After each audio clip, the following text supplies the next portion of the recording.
Hey everyone, this is a continuation of two previous videos I did that specifically covered reactions to Heew's Smash 4 is broken and Smash Ultimate is broken. The earlier games in the series didn't have nearly as wide a pool of reactors, so I decided to top things off with one mega video. Consider this the definitive edition of the idea. Let me know what you think.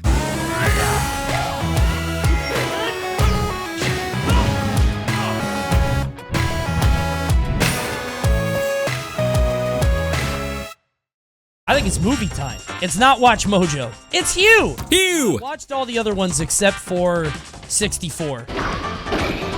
Dude, I love 64. I kinda do too. I can't believe that combos.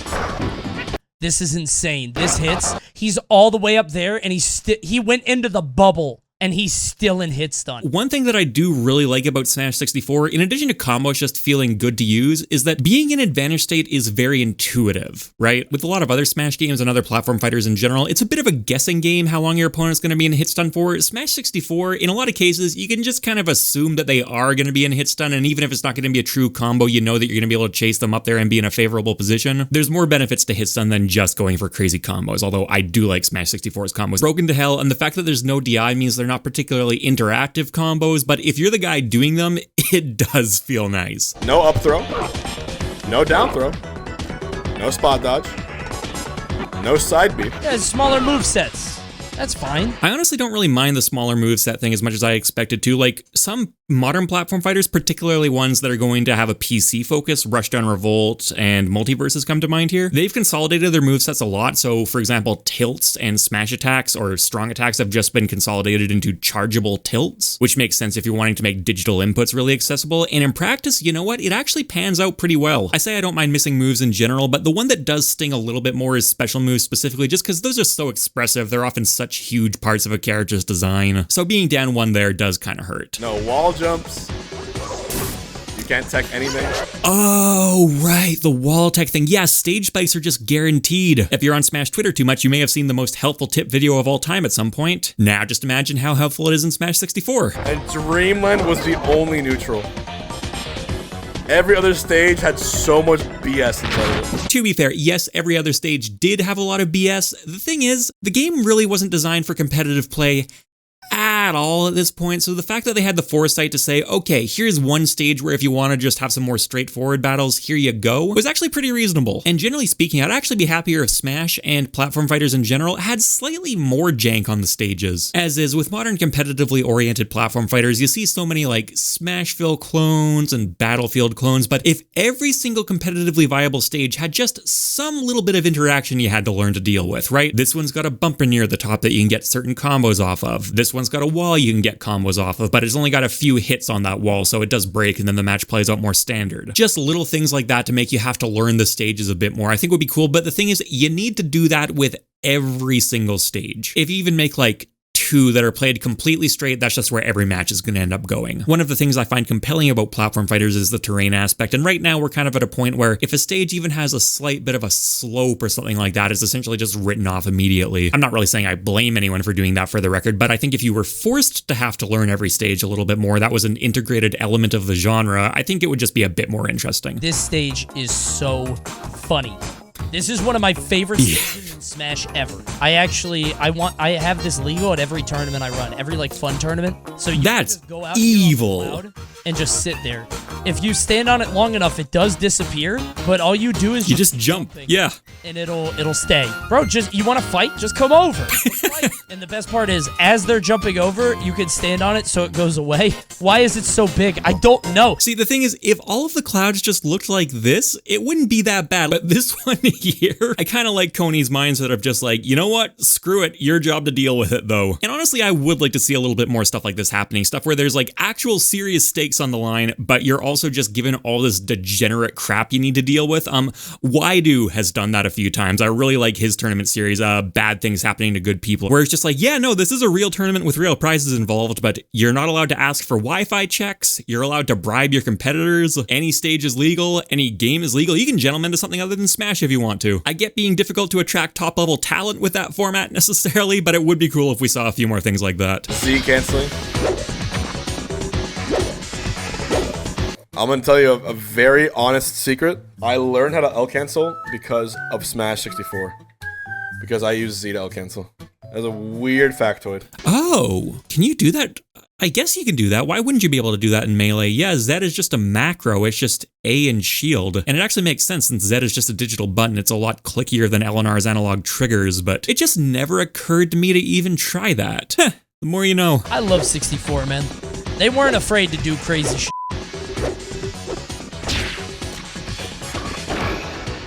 Why did they do this? Anybody smart in chat know why that is? Why did they add Z canceling? Like, is it just like, it's cool? I mean, yeah, it is cool, but it feels so, like, unnecessary in a dumb party game, right? Was it an accident? No, it couldn't be. So it definitely wasn't an accident. I've heard some stuff about how it might have been done just to make it easier to buffer a shield after doing a landing aerial, but I've never really had that hard confirmed. I kind of have my doubts about that, and Sakurai did post about this online back in the day, so he clearly knew it was a thing and was encouraging players to do it. Sakurai's background is as a competitive arcade fighting game player, and then he wanted to make something that was a bit more accessible to newcomers, which is actually his design philosophy with a lot of his games. But like with a lot of his games, he likes to accommodate higher skill cap players too. So for example, the original couple of Kirby games were very much envisioned to be platformers, but for people new to platformers, but he was also a fan of opening up additional challenges after you beat the base game. So it does seem kind of in his wheelhouse to be like, okay, here's a very accessible, newcomer-friendly take on a fighting game, but if you're looking for more depth, here you go. I'm gonna put some sort of hidden details in there. That's just my best guess though.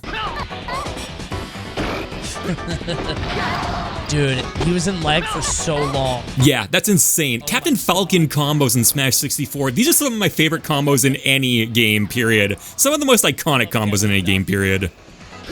64 Falcon is so funny. He's so funny. It's true. Every hit spikes. I truly don't understand how you ever got around that. Yeah, well, I mean, the answer is usually you don't unless you're Pikachu, but that move is like frame 4 and it lasts forever and it's disjointed and every single one of those hits will just instantly kill you. Brutal. Hey, look at this. It's brutal, oh. Dude. Oh, you haven't seen brutal until you've seen this. Kirby's up tilt? Mm-hmm.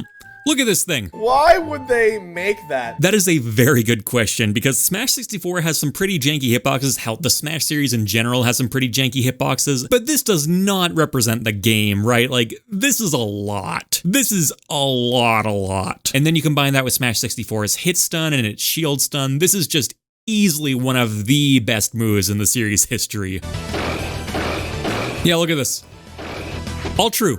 But no DI, no nothing. Absolutely busted. Mm-hmm. Do you think Sakurai wanted his characters to be good? Part of me, you know, that's always been like a theory. Kirby is the main character. I think he is. And then in Brawl, he made Meta Knight and DDD really good. I guess in Melee, he made Kirby shitty because he's like, okay, I gotta get these guys off my trail, right? So for what it's worth, Sakurai has gone on record as saying, no, I'm not biased towards these characters, and he brought up Palutena and Pit specifically as characters that he is personally not very good with, and they are characters that he's worked on their home series for, so if that was the case, he'd be inclined to make them better, but he hasn't. For Kirby specifically, he has been confirmed to have been toned down between Smash 64 and Melee because Sakurai just got too many complaints about him being overpowered. I used to play Smash 64 so much. Like, it's all we did. We had Melee, but we would, like, play it from, like, 8 p.m. to, like, 7 a.m. We were terrible, but it was fun. I kind of did a similar thing. Like, my first console was a GameCube. I actually missed Smash 64 the first time around. I had to rediscover it later on. And the only reason I wanted a GameCube was because of Melee, and we played the hell out of Melee. And again, we were terrible. I was vaguely aware the competitive scene was a thing, but it really had no impact on me at the time. I didn't care. It was just a great time. Seeing Smash for the first time at a friend's house just blew my mind. My parents were very like, no video games in the house, they're too distracting for a long time, which makes my current job significantly funnier. But in a way, they kind of got their wish all along because now that I spend all my time talking about video games and editing stuff about video games, I rarely actually get to just sit down and play video games. Do you not DI it? No, there's no DI in Smash 64. Any character at most percents? And Jigglypuff's not even considered that good. Bad. That's what I'm saying. Puff's Nair, dude, it's so big. This was her back here. Yep. They maintained the philosophy of Puff having just colossal disjointed aerials for longer than they should have. Oh yeah, you would think if Puff hits this, surely Puff, a balloon character, can recover from this, right? Absolutely not. 5 jumps. Nope. Surely she can recover. Not happening. Pound doesn't do anything. There are no air dodges. You're done. Look at this. Like, how can you not recover from this? How? 3 jumps. With 3 jumps, you can't recover from that. I think this is just a byproduct of Jigglypuff being much more of a Kirby clone here, and Kirby is an air-focused character, but he's an air-focused character who doesn't actually have good air physics at all. But this was literally like 1 or 2 statistics they had to plug in new numbers for. If Jigglypuff's called the balloon Pokemon and it was known as the balloon Pokemon even back then, they probably should have accounted for this. I was gonna be like, air dodge, you can't. Not a thing. Yeah, but it's way slower. No, it's not. Oh, no, it's not. Never mind. Oh, slower. So Falco's lasers, they're annoying as hell in Melee and Brawl too, but at the very least, Falco's a slower character, so you can make the argument that he like needs that help in neutral. Fox did not. Even from Smash 64, Fox is fast as all hell and has a really explosive combo game, so he can decide to play the incredibly offensive neutral game or the incredibly defensive neutral game because of how just insane lasers are. Thank God we haven't seen that since. Yep, first hit up air.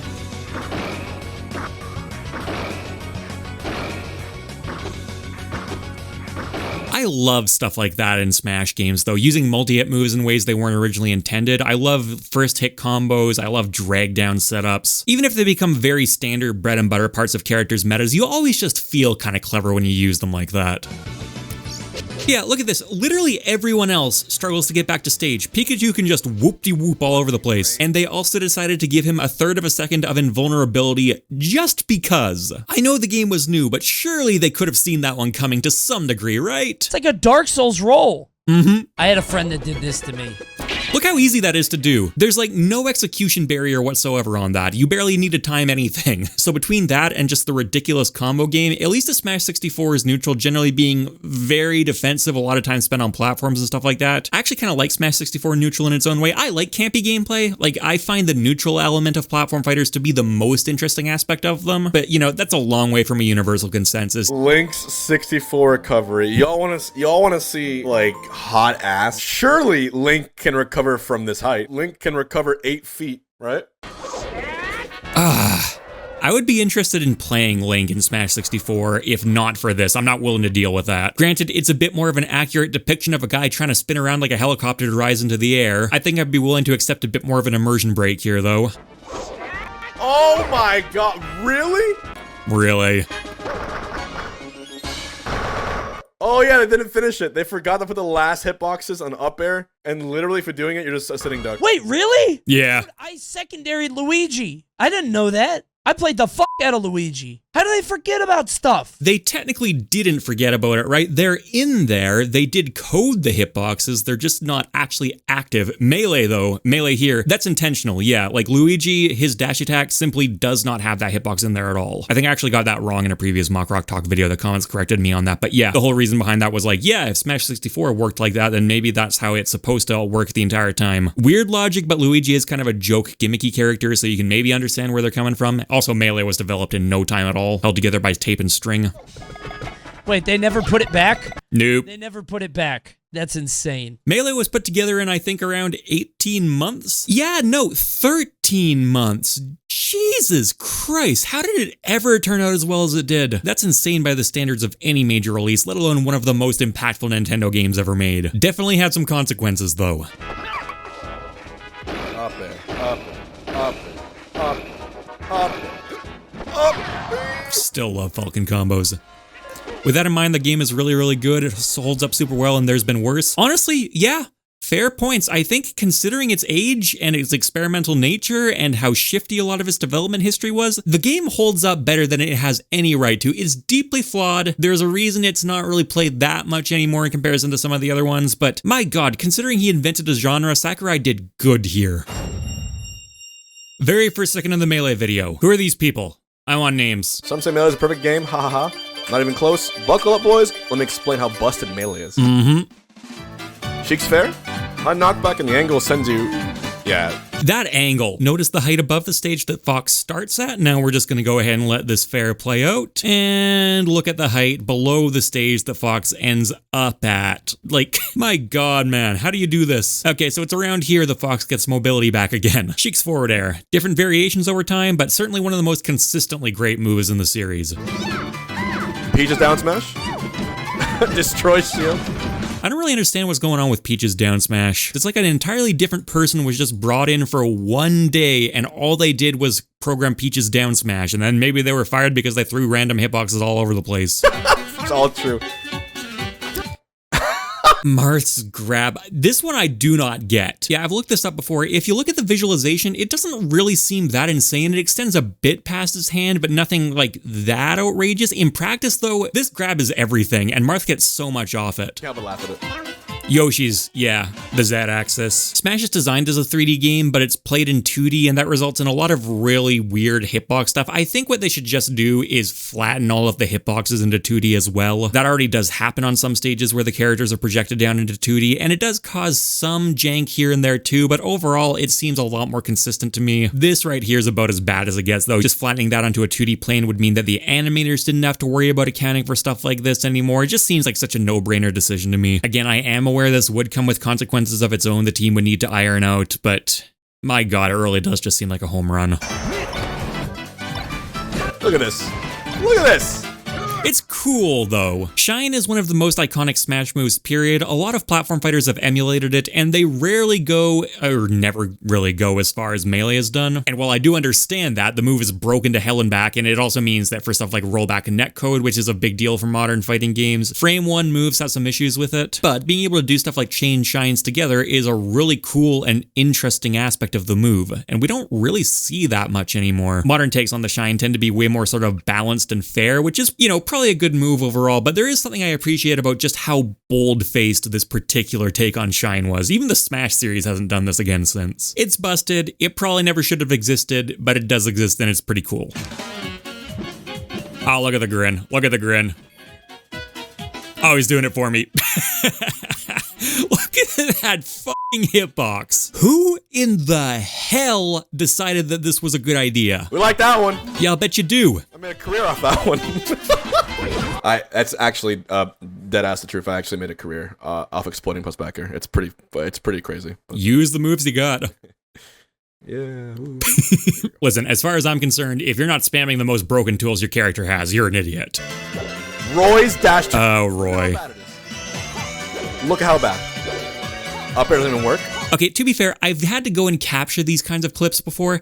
It's not nearly as easy to make happen as you'd think. You do need to actually space them fairly particularly, and it's not even Roy that's the only character this happens to. That said, the fact that it can happen at all is pretty lame. I would personally just pad out the hitboxes on these kinds of moves a bit more to ensure that they connect much more reliably. Multiverses, its aerials actually always finish even if you collide with the ground, and it completely avoids situations like this, and it actually feels really good. It also completely fundamentally changes the air game, so not really a fair comparison. But that aspect of just your hitbox looking like it should be connecting and not because the animation doesn't quite line up, that's just not a thing. And the problem with Roy specifically is that even if the hitboxes do connect, a lot of the time they barely do anything. Mewtwo side B on Battlefield. Yeah, that's the only like good use that move has. Not even exaggerating. Mewtwo's Confusion, it's a reflector, except it doesn't give you control of the projectile, and it's essentially always unsafe on hit, and even the one good use case it has is just a result of bad code. Like, it's one of the most poorly thought out moves in the series, I think. Alright, chat, this is right here, potentially the worst design flaw in all of Melee. Yep. Really, really bad. Speaking of poorly designed moves. 2 suicide kills, sounds good, but...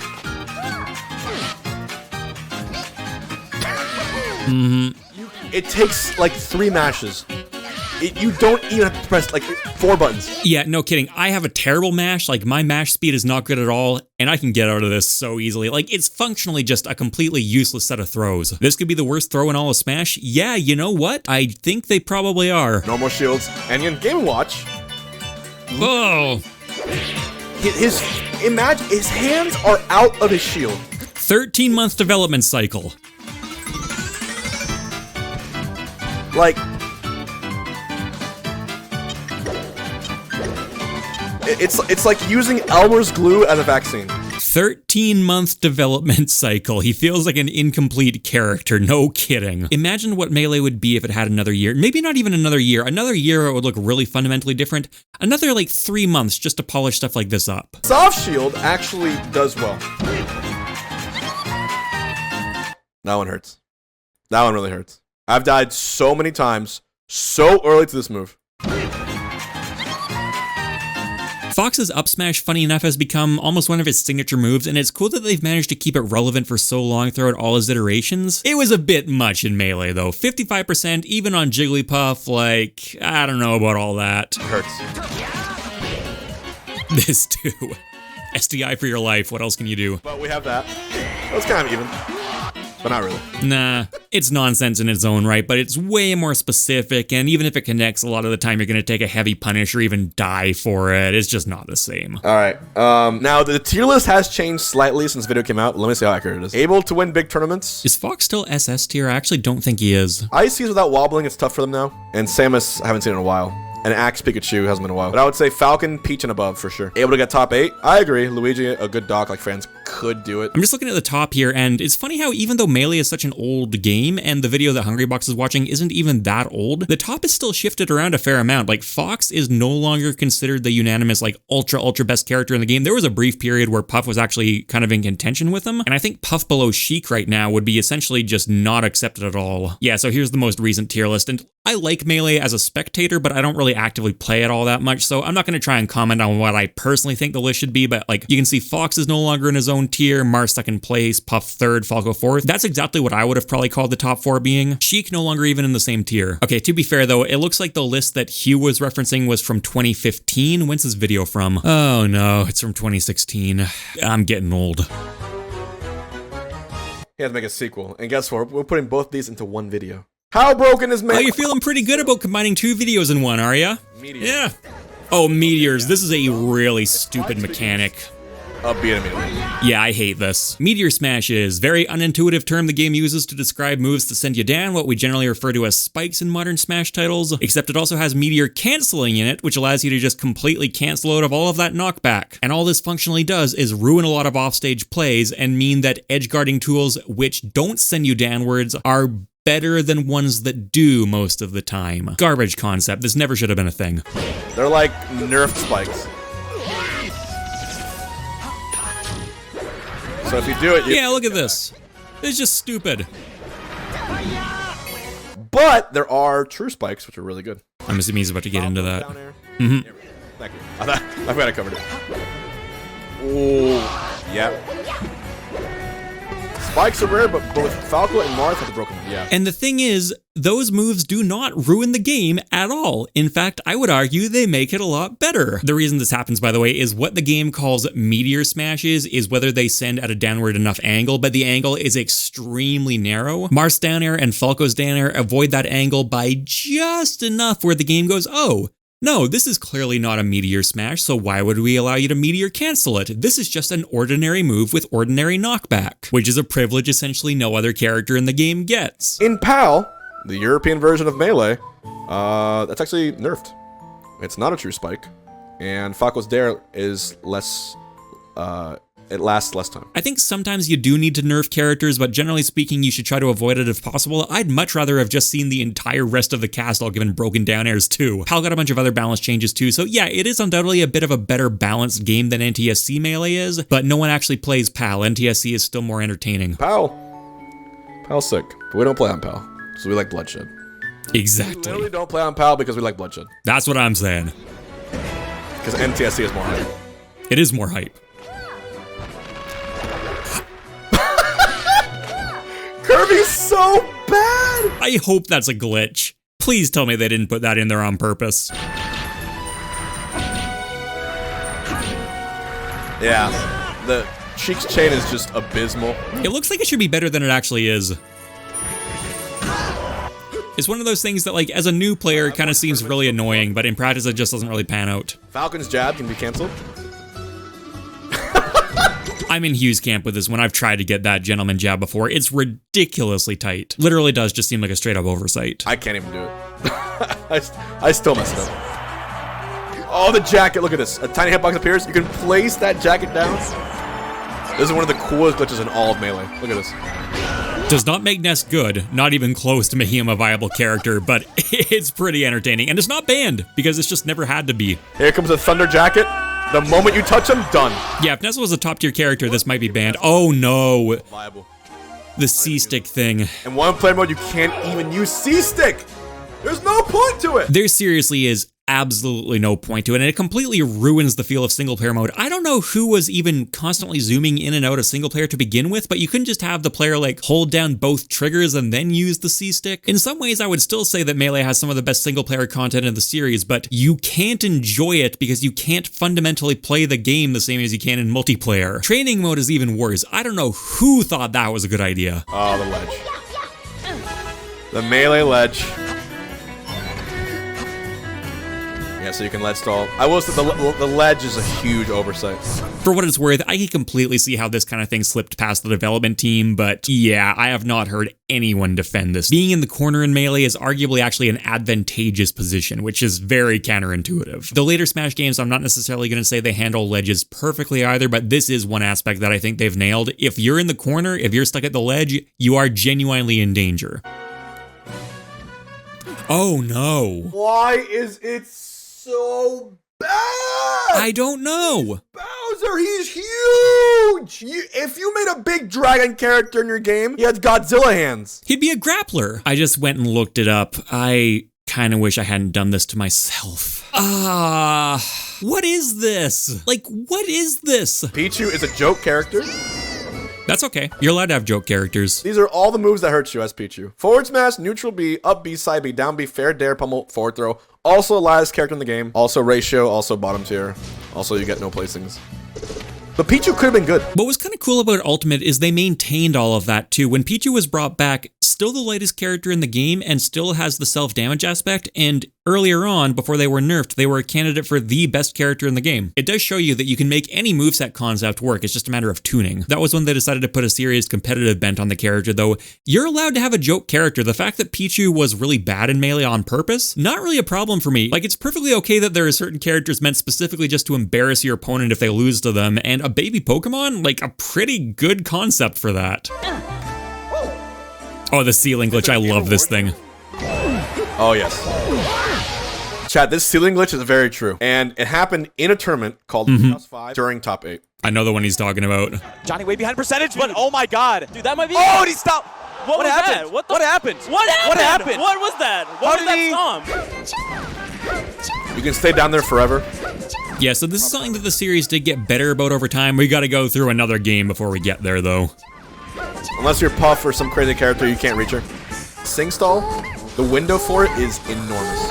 It is so easy. Jump, up B, jump, up B, jump. Yeah, no execution barrier whatsoever. This right here is the easiest infinite in the game. This right here, this truly was... Melee is flawed. Like, it's an unfinished game. And this right here, more than anything, like, really proves that. Yeah, this seems kind of reasonable because this is so obvious that it really seems like the kind of thing that could have been caught if the game had just a bit more time to cook, which doesn't apply to a lot of Melee's flaws, but something as simple as you can put an opponent to sleep who's already asleep, combined with the fact that, yes, obviously you can cancel Jigglypuff's Sing, and they would have had to put that in intentionally. This doesn't seem like something that would slip through the cracks under a normal development cycle. Is there a Hungrybox who reacts to Brawl is broken? You don't know the answer to this? I lose track of my content too sometimes, to be fair. Nick All-Stars video? Yo, y'all came through with the clicks for this one, dude. Y'all, you like that? Broken. Hey, look at those thumbnails. How could you resist? How could you resist clicking that? They're good thumbnails, and this is not a YouTube rant video, but for the record, he does take some flack for the very typical meta YouTuber-y thumbnails, as does anyone else who makes them. You know why people make them? Because other people click on them. If a thumbnail doesn't catch your attention, it's a bad thumbnail. If it lies, that's genuine clickbait, right? Not the way that people often use that term nowadays. This is not lying. It's doing it in a way that's kind of exaggerated, but that's exactly what thumbnails are supposed to do. If all of you idiots would stop clicking on this kind of thing, we could make simpler thumbnails. I'd be on board with that. Anyways. I know all of these. Hell yeah, bro. You just grab people in this. Yeah, this was like the most insane chain grabs we're ever allowed to get. They took this out in the next game. They were just like, no one gets chain grabs anymore. You done fucked it up. There was a time, like 6 months to a year in with DDD, where I was getting really fucking annoyed with playing DDD. Because I couldn't beat anybody good. I would always like breeze through the early bracket, and then I'd fight Meta Knight after Meta Knight. And I'd start playing Ness, and I could beat the Meta Knights with Ness. So I started playing Ness, and then they started doing this. And with a secondary Ness, all they do is grab you once, and that's the stop. It's so bad. Just let me go. Yeah, grab release combos were largely fixed in Smash 4, but earlier on in the game's life, they actually managed to slip through, particularly on Wario, where he was also extremely susceptible to them in Brawl. I'm not saying it was a bad thing that they were taken out, but I do miss seeing them in any capacity at all. I think if they were just rebalanced, they could be still kind of cool. That's actually how I feel about chain grabs in general, because the thing is, look, some of these were ridiculous. They were way too easy to do, way too effective. Some of them were just completely inescapable, broken garbage. I get all of that, but the feeling of doing a grab into throw into regrab just fundamentally feels really good to me. What I would like to have seen done rather than just having Smash 4's solution where they completely remove chain grabs whatsoever, you cannot grab more than one time within a certain window, is just do something more along the lines of what Icon's Combat Arena did. Now, that game became Rushdown Revolt, which I do like, but Icon's was much closer to Smash and had a lot of huge flaws. It didn't make much of an impact, and I would say it didn't really deserve to make much of an impact, but one thing it really got right was throws, because you could do throw into regrab, but the second grab after that got way higher knockback, so the risk of it becoming super degenerate was reduced significantly. Now, I personally think the best solution would probably just be to make it so that throws that had low enough knockback to be at risk of leading into chain grabs would just have their knockback scaling raised significantly. That would still allow you to get that feeling of chain grabbing at earlier percents, but your opponent would rapidly start to get out of the window for it. Oh yeah, Snake C4 recoveries, those are sweet. I love that he can do that and that they carried it over into Ultimate. Between like 64 Melee and Brawl, this was the first game that introduced stupid recoveries. Hey, Hungrybox, just checking in real quick. You do remember that you play Melee Jigglypuff, right?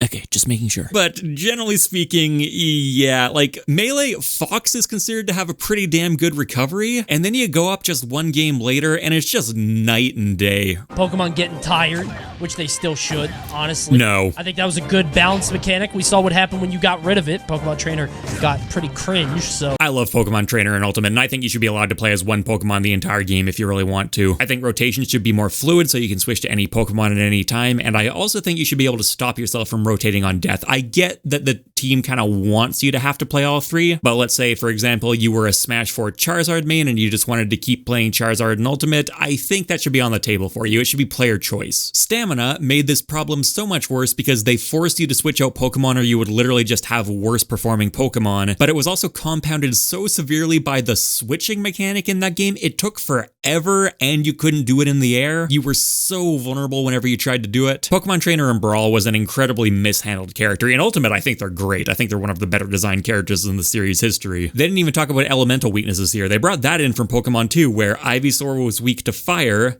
Squirtle was weak to grass, and Charizard was weak to water. You want to know how many fire-type moves there are in Smash compared to the other two? One of these things where maybe you're given the initial elevator pitch and you're like, oh yeah, cool, that's a fun bit of attention to detail coming in from the Pokemon series, and then you think about it for like a half second longer. Brawl did not have a rushed development cycle by any means. It was actually in development for a really long time. They had plenty of opportunities to rethink that decision, and it still made it into the final game. Yep, the Esam Infinite. I completely forgot this was a thing. There was no limit on jab blocks in Brawl. You could literally just carry someone the entire way across the stage with them, and for some reason, Pikachu's quick attack jab blocks. Snake's up to bro.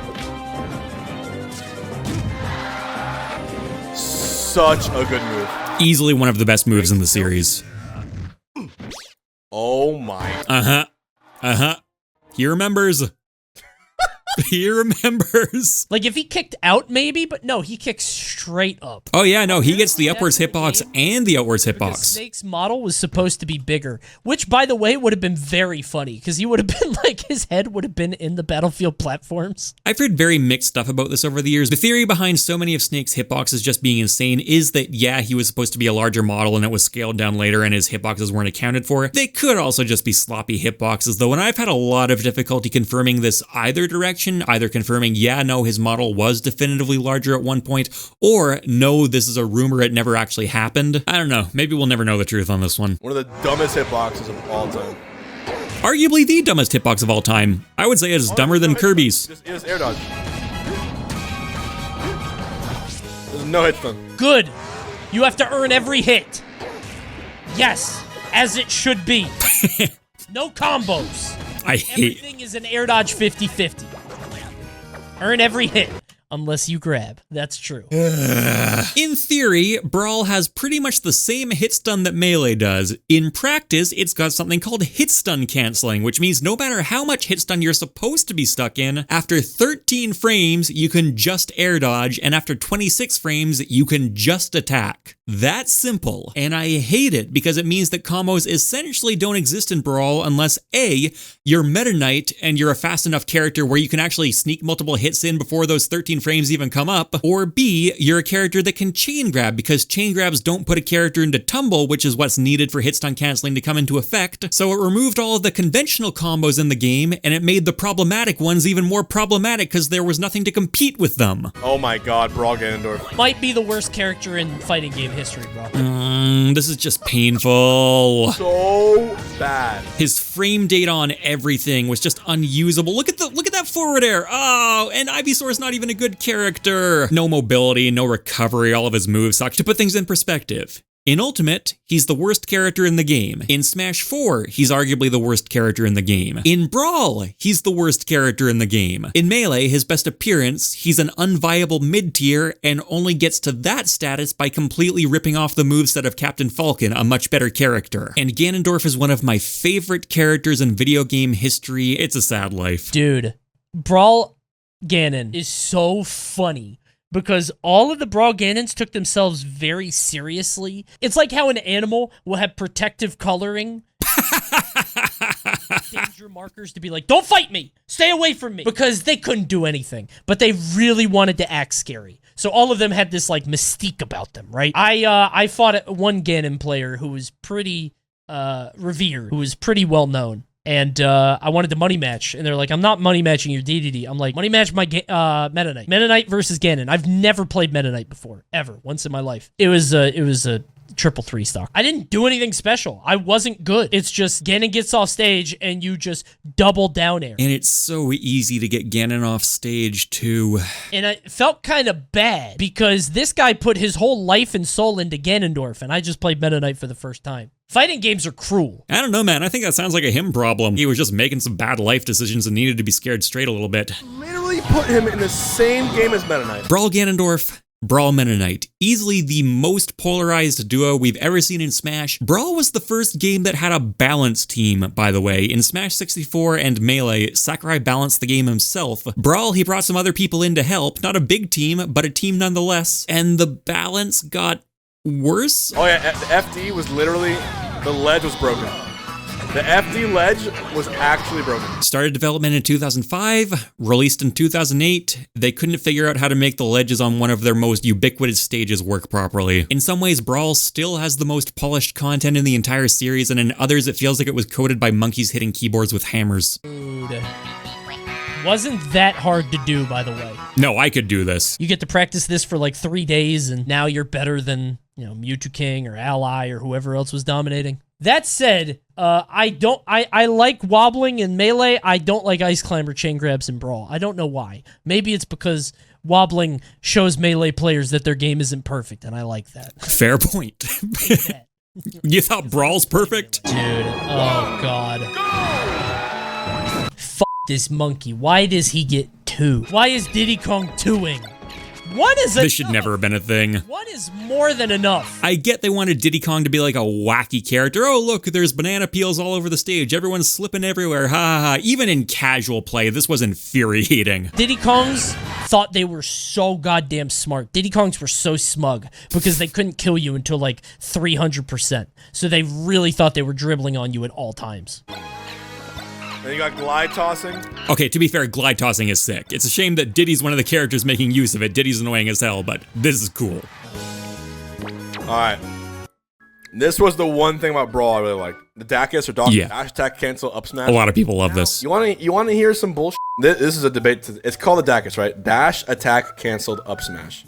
But isn't it truly an up smash cancel dash attack.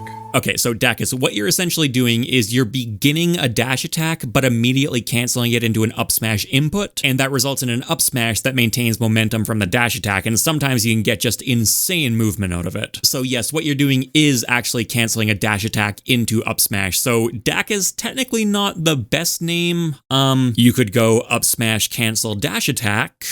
Uskta, maybe need to workshop that one a bit. You could go dash attack canceled into up smash. Dacius. That sounds all right. You know what sounds a lot better than either of them? Dacus. So that's a discussion for another time. Because what are you canceling the dash attack with? HBox, you can't say that's a discussion for another time and then continue the discussion. That's not how this works. Look at this, though. This is insane. Like, this is really cool. Gatling combos. Gatling combos when you do a Dacus and connect with both the dash attack and the up smash. Man, Dacus was so cool. Another bit of tech that did make its way into the early days of Smash 4, and then for some just unknown godforsaken reason they decided to patch it out. I don't understand. That's actually something that's carried over into other platform fighters too, by the way. Edalus from Rivals of Aether, they essentially just made canceling dash attack his entire playstyle. Okay, this isn't broken. This is working as intended. This is how the game is supposed to function. Hey, you're supposed to walk. Oh my god. Right here. You couldn't turn this off, guys. Tripping, literally just done as a giant middle finger to the competitive scene that was forming around Melee. Like, hey, you want to utilize cool movement? One of the staples of this genre? No! F you. You want to take this game more seriously than as a fun casual party game? No! F you. This was literally Nintendo saying, we do not want this competitive. And even if you make this competitive, you're gonna have a bad time. And the thing is, it didn't even work because there was still tons of cool movement that did come up in Brawl, and there was still a die-hard competitive scene that did form around it. And if you were a casual player, you probably hated this too. Goodbye. Yup. All right, to be fair, did anybody see what Falco did wrong here? Jump. That's right. He jumped. Yeah, okay, that was a bad jump, but... He jumped. Not supposed to jump. Not against Meta Knight. Not that high. Scrub jump. Your fault.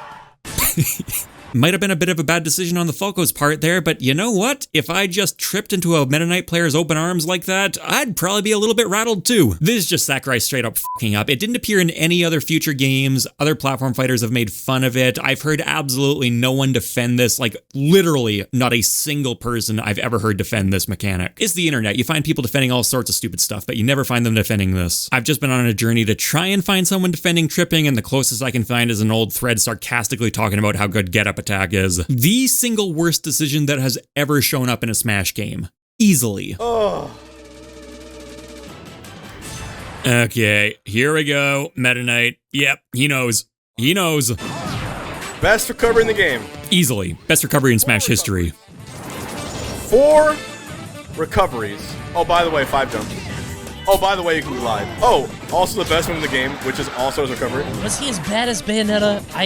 I think Bayonetta's worse still, but maybe it's recency bias. That's an interesting question. I would say that Meta Knight is unquestionably the best character in Smash history. Like, he had no losing matchups. Bayonetta did technically have a few characters who arguably beat her or straight up beat her, and my opinion is that tier lists are essentially just compilations of weighted matchup charts, how good a character does against every character in conjunction with how common every other character is. So in theory, Meta Knight would be considered a better character than Bayonetta in that respect. He's got a better matchup spread. But in terms of damage done to the game, Bayonetta seems significantly worse to me because she was not a fun character to fight against. You weren't allowed to fight her because she could legitimately zero to death you, and she had witch time and all of this other egregious stuff. I'm sure the Bayonetta players were having fun, but their opponents a lot of the time just weren't. Meta Knight was much stronger, but he was also a lot cooler.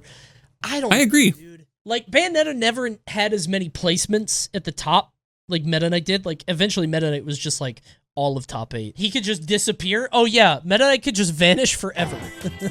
It was so funny. Watch this.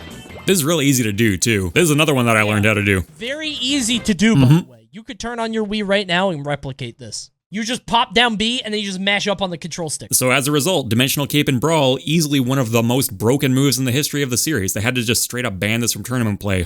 The Mock Tornado. Yeah, here we go. One of the best moves in the series history. Priority in the game. Spamble, super little cooldown. Second best move in Smash history? I think Witch Time is better. Tornado is funny. Witch Time. It literally turned certain characters off. So the thing with Witch Time is at the very least it required some cooperation from your opponent. Mock Tornado very much did not. The funniest one I can think of is Toon Link. Brawl Toon Link literally does not have a move that beats Tornado. Oh He has no. one thing that beats it, and it's Bomb. So Toon Link has to see the tornado, go, oh shit, reach in his backpack, pull out a bomb, and throw it. This move actually turned certain characters off at character select. It was just like, no, none of those. The Smashville photo with the 4 Meta Knights is iconic.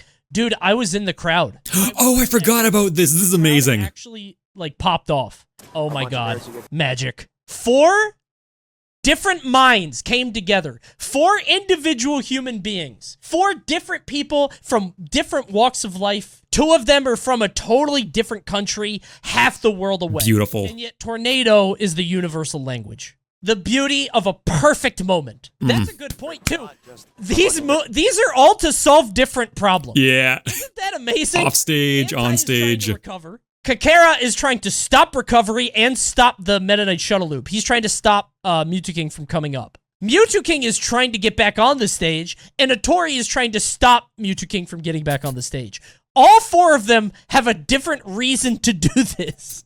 Truly magical. So by the time Brawl came around, I wasn't playing in tournaments yet, but you know, I was watching a bunch of them. I knew some of the tech, I knew some of the lingo. I figured I was probably pretty good. And then as it turned out, a relatively new friend of mine also had Brawl and considered himself to be pretty good at the game, and he wanted to do some online matches, and Wii Online is an entirely different story for another day. But in any case, we were able to get a connection going, and he picked Meta Knight, and literally all he did was spam Mock Tornado. Like, that's it. And I had no answer. I tried out different characters. I tried out different attacks. I could not figure out how to beat that thing. And all of my ego just completely went out the window. It was a massacre.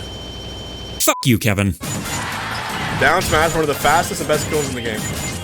You can literally mash it. Is Brawl Meta Knight's down smash the best down smash we've ever seen? I feel like it might be because frame 5 is insanely fast by the standards of any down smash. Funny enough, in Ultimate it's even faster at frame 4, but then it's literally the fastest down smash in the game, and it's really not competing against very much. There are only a couple that are as fast as Brawl Meta Knight's was, even that far forward with that big a roster. And Meta Knight's sword in this game was huge despite its small body size. It was transcendent priority, so it beat literally everything, and it had essentially no cooldown, and it was ridiculously strong. I'm trying to think of a down smash that genuinely competes with it, and I honestly can't. Look at this! Look at this! Literally, his up air literally is 2 frames. 2-frame startup. It's hard to even remember how many of Meta Knight's moves were ridiculous because essentially all of them were at the very top of their category, often in the series. Down air as well, of course, because why not? Look at that angle it sends you at. Frame 4 startup, massive sword, What were they? transcendent priority. What were they really thinking? They weren't. Good air camp. That's it. You just stay in the air, you just air camp. The end of the match statistics are viewed to see how long each player was in the air. We literally had to say, Meta Knight, get the f down from there. If you spent a certain amount of time jumping, you lost. Yeah. There was nothing you could do about that. No. There's more to this story. Scrooging, okay? Scrooging is when you fly under the stage, go to the other side. However, that's not the whole story. So, MLG Dallas, MLG was doing this big circuit, right? And GNS has to play Mewtwo King. Mewtwo King plays Meta Knight, and he literally does not engage. He goes That's optimal. to Smashville, and while the platform moves, he just rides with the platform. He is on the left side, and then he goes down and then back up, and he just continues to go along with it. Oh, was it a K-Tar? This can't be it. Oh my god. Oh, I can't believe this is real. This looks like a joke. This looks like a parody. Yes! Woo. Yeah. Woo! Yep, and you go to the other side, and now you get back on the platform. And look at how insanely lopsided the risk-reward ratio here is, right? Like, Mewtwo King can fly all the way under the stage, stall under the stage if he wants to, grab ledge, get ledge invincibility, let go of ledge, spam transcendent priority up airs, which means that they will not trade with anything, re-grab the ledge to get his invincibility back anytime that he wants to. If he wants, he can just go back the other way, or he can retreat to the platform, which, by the way, Shuttle Loop will auto-cancel off of. Meanwhile, what is the Diddy player supposed to do about this? Like, try and perfectly time a banana drop? If they miss, they're probably going to get hit by an up air, which is going to lead into a combo. And you just keep doing that. You go back and forth, and you wait for the time to run out. It was very bad. Yes. Banning Meta Knight. Usage of Meta Knight in any capacity is not allowed in tournament. If a player chooses random and gets Meta Knight, they'll be required to restart the match. Rule is implemented either due to the TO believing Meta Knight is broken over Central Light. This never happened. Meta Knight was never actually banned. Everybody a little bit. Meta Knight was banned. He might have been banned at a couple tournaments, but on a large scale, no. I think a majority of the community wanted to ban Meta Knight, including most of the backroom, like 60%. They were held hostage, though. Is that Tri-State, New York, New Jersey, Pennsylvania, is the best region in Brawl. And all the Meta Knights live there. That's why they're the best, right? So they have all the power. And basically, they were like, hey, if you don't allow Meta Knight, nobody's coming. So everybody allowed Meta Knight. Japan said the exact same thing. They were like, we're not coming to America if you ban Meta Knight. If you take him away, suddenly all that practice goes out the window, and there's no other character that a lot of them necessarily even found fun to play as, because part of the reason they liked Meta Knight is because he's by far the most explosive, dynamic, expressive character in the game. So the results were kind of predictable here. I did follow this drama a little bit while it was happening. I wasn't quite a competitive player yet, but I was certainly very interested in what was going on in the competitive scene. Some attempts made, but never really quite caught traction, and that's pretty much how every character ban attempt throughout the history of Smash has gone up to this point. Bayonetta, for the record, I think should have been banned, and if Smash 4 had gone on a whole lot longer, she likely would have. This was a tier list, by the way. Yeah, Meta Knight in his own category, far and away. And then you had Ice Climbers in their own category, far and away. Then you had two more characters in their own category. It's just ridiculous. I think right now Meta Knight is the only character in his own tier in any of the Smash games. Yeah, Smash 64, no surprise, Pikachu and Kirby lumped together at the top. Melee, yeah, Fox was in his own tier at one point, but I think nowadays it's pretty obvious that he doesn't actually belong there. Brawl, there you got Meta Knight all by himself, far away from the rest of the cast, where he deserves to be. Smash 4, you could make a bit of an argument for Bayo. This actually looks kind of weird to me. Bayonetta was clearly the runaway best character. Cloud wasn't even unanimously agreed to be in second place. He was reasonably unanimous, but even then, I think MK Leo was a notable holdover who said he was like a top 5 at best kind of character. In fact, I'm actually pretty sure he said that he didn't think Cloud deserved to be called a top 5 character. That might have changed at some point, but it is something he said once, and look, a lot of top players, I don't necessarily take their opinions at face value. MK Leo, though, has generally tended to have very good reads on character viability. The weirder one for me, though, is Diddy. Diddy was a good character in Smash 4. Obviously, putting him in the same tier as these two seems a bit strange, though. Like, I've heard a lot of arguments saying that Sheik should have been considered the third best character. Fox, I heard, put up there. Sonic. Yeah, I don't know about all this. And then Ultimate, people don't even necessarily agree on the top 3. They're usually put as some order of Pikachu, Joker, Pyramithra, but I've heard plenty of contestment of all 3 of those characters, and even if you don't, the order you put them in shifts around a lot. There's been no one like Meta Knight before or since. Not that I'm complaining about that. Esam said if Meta Knight was banned, Brawl would have been a super sick game. First off, don't listen to Esam. But second off, he's right here. I believe that if you ban Meta Knight and you allow weird stages, then the game becomes very fun. So if Meta Knight is banned, then the de facto best character becomes Ice Climbers, which is not great in its own right, but at the very least, the Ice Climbers sort of have to play the same game as the rest of the cast until they grab you. Brawl had by far the wackiest competitive stage list, which I consider to be a virtue, but so many stages just had to be gradually taken off the list because Meta Knight had too much air mobility. He completely dominated on them even more than he usually did. If you ban Meta Knight, you can turn on stuff like Brinstar, like Rainbow Cruise, and everybody's like, oh my god, illegal stages, blah, blah, blah. Those stages work really good in Brawl because Brawl doesn't have hit stun. So, like, you're not getting pushed into Brinstar, into Cruise, into that stuff. Like, obviously, some characters are good on those, but they're counter picks, right? Brawl being the wacky stages game, I think, would be a pretty cool legacy. I'd be on board with that. One of the things that it had to do was adopt a more conservative stage list because Meta Knight would win on anything goofy. He ruined it.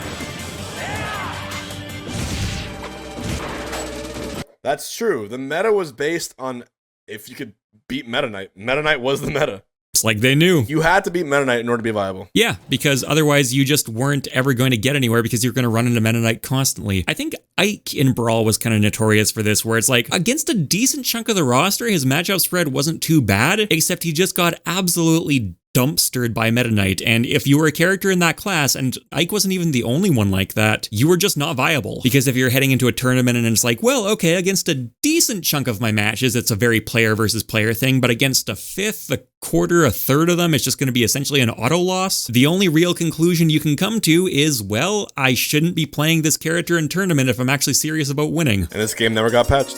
Nope.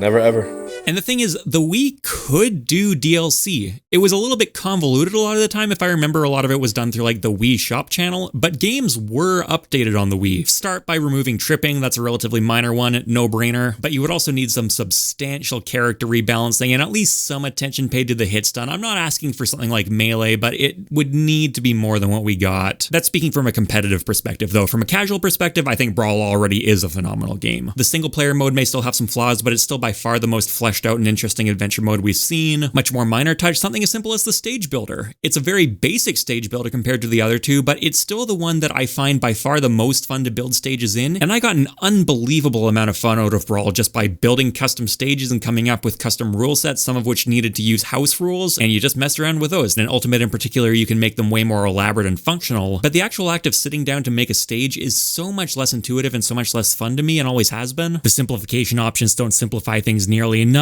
Getting a skinny platform that you can't grab the edge of or bounce off of is way more convoluted than it should be. Brawl had a lot going for it. In many ways, I would call it the most flawed Smash game, but it's also one of the ones I've gotten the most just pure fun out of. Y'all remember Smash 4, right? The game that we played for some reason? I thought we'd take a look and reminisce over the games past and see exactly how bad we used to have it, because, whew, good lord, I hated this fucking game. I can now talk about this. I hated this fucking game. For those who are unaware, Smash 4 is a game.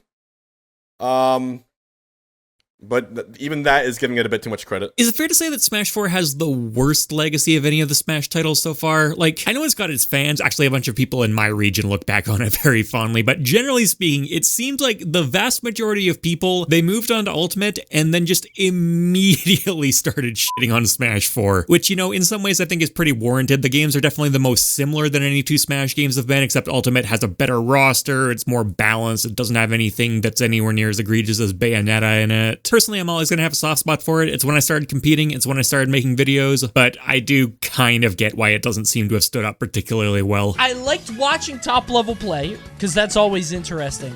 But dude, having to commentate Bayonetta, oh my god. Yeah, I sympathize with that. Controversial opinion. Smash 4 bad. Drake.